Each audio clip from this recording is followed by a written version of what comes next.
সর্বশেষ আপনাদেরকে ট্রেলারের আমন্ত্রণ জানাচ্ছি। আমাদের ফরসেসের পরে ট্রেলার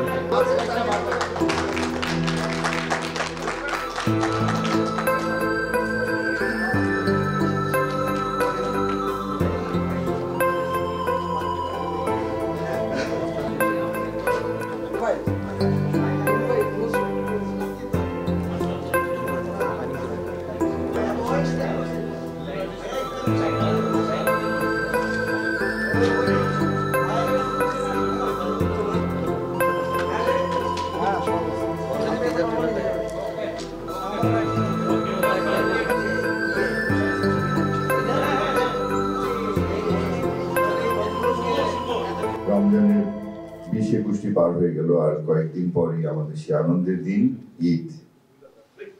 সবাইকে আগামী ঈদের শুভেচ্ছা জানাচ্ছি। আগামী ঈদের ঈদ মোবারক।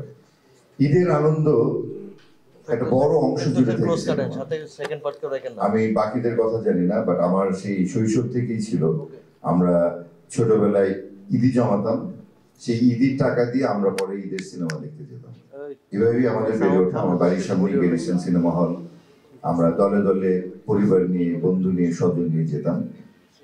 এবং চলচ্চিত্রের সাথে দুই ঈদের একটা বিরাট সম্পর্ক, বিরাট মেলবন্ধন সেই শুরু থেকেই এখন অবধি চলছে।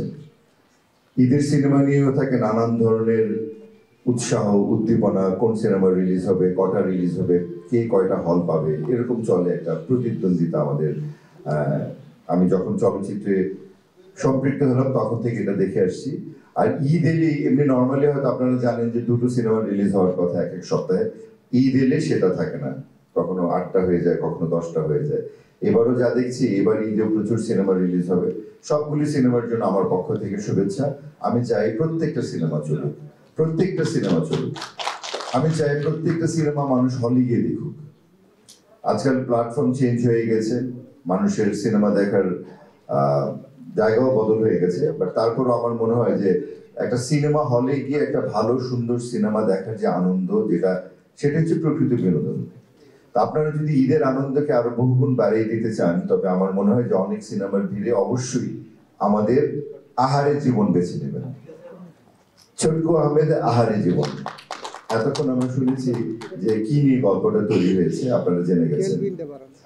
আজকে আমার ফেরদৌস হয়ে ওঠা যে কজন মানুষের জন্য, আমার বাবা মার পর যাদের মানে সবচেয়ে বড় ভূমিকা, সেই মানুষের দুজন এখানে মঞ্চে বসে আছেন। আজকে আমার জন্য একটা মনে হচ্ছে ঈদের একটা আনন্দ।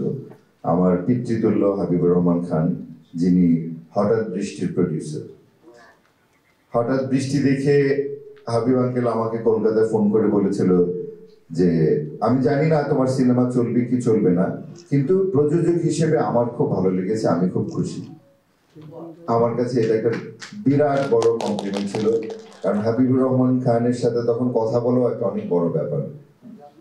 তিনি পদ্মা নদীর মাছির মতো সিনেমা প্রডিউসার, সেই তিতাস একটি নদীর নাম, বাংলাদেশের মানে অসাধারণ কিছু ভালো ভালো সিনেমা, ব্যবসা সফল সিনেমা, পুরস্কার প্রাপ্ত সিনেমা, যে সিনেমাগুলি বাংলাদেশকে সারা বিশ্বের দরবারে পরিচয় এনে দিয়েছে, সেরকম কিছু চলচ্চিত্র তিনি তৈরি করেছেন। তো সেই মানুষটার কাছে যাওয়া একটা অত্যন্ত সৌভাগ্যের ব্যাপার।